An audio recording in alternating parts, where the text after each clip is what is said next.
Okay, nandito naman tayo sa makalat kong table. Well, may bago akong laruan. Repeater controller with voice ID at personal Roger beep. Okay, buksan natin. Tingnan natin ang loob, kung anong nasa loob talaga. Actually, nakita ko na to yung loob nito. Ayan. Buksan natin. Ano ba yan? Ayaw maalis. Ayan. Okay. Ayan po. At may dalawang icing nakatanggal. Hindi pa nakakabit. Bakante siya. Ayan. Okay, as per instruction, kailangan natin i-load muna yung gagamitin nating Roger beep. Record natin yung gusto nating Roger beep. Okay, dito sa unahan. Ayan. Okay, lagyan natin ng supply. Supply. Ayan na. Okay, nasan yung cable para sa recording.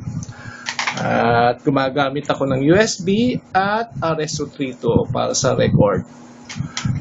recording.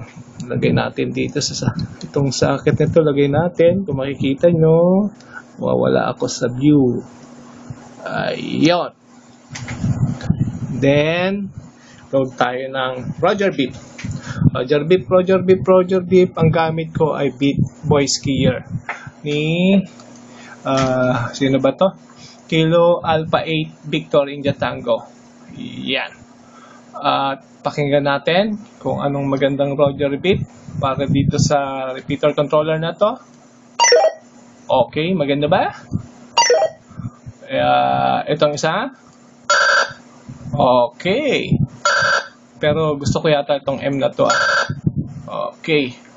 Maguhin natin ang sound card. Lagyan natin sa USB. So, okay na, default. Then, modat. Ito pala. Yan. Palaka. Kikita nyo magre-record. M, red. Okay, naka-record na siya. Okay. Next, hansin natin yung supply ulit. Load natin yung voice ID naman. Voice ID. Hansin natin itong chip na to.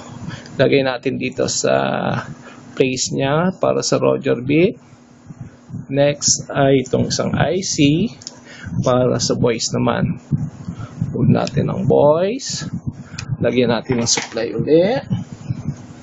Okay. Supply na. Next ay voice. Ito. Duck. Okay, yan. Load natin. Recording LED monitor. Red. Pula. Yan. Nagre-record na po siya. Maximum time niya 15 seconds. Actually, nasa oscillator resistor 150k yung nakita ko dito, so around 15 seconds lang. Maximum kasi 20 seconds, depende sa sampling rate as per data sheet ng IST 1820. Ayan na. Okay. Pakinggan natin kung anong resulta. Maganda ba o ano? I-load natin dito sa pakinggan natin. Transmitter ko ay DR130. Subukan natin. Okay. Plug. Hintay tayo na sandali. Pakinggan natin sa radyo, sa monitor. Kung ano ba talaga. Frequency mode. Okay. Yan. Wow. Tagal naman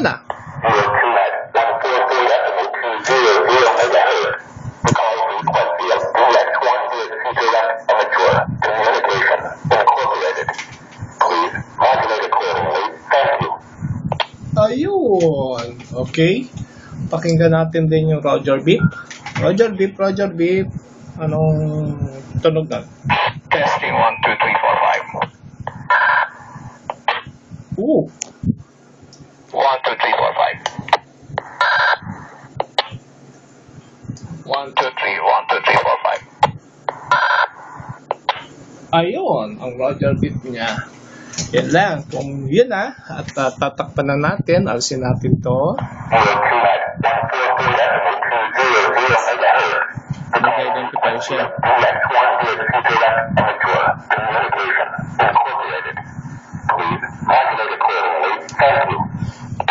Okay, kung tatakpan natin, alisin natin tong connector na to. Same time, lagyan natin ng safety jumper para hindi mabura yung ni-record natin sa ID. Ito yan, jumper. Kako natin sa pin na yun. Pag-shortin natin sa ground. Okay, yun lang po. At sana ay gustuhan nyo ang aking bagong laruan. Okido.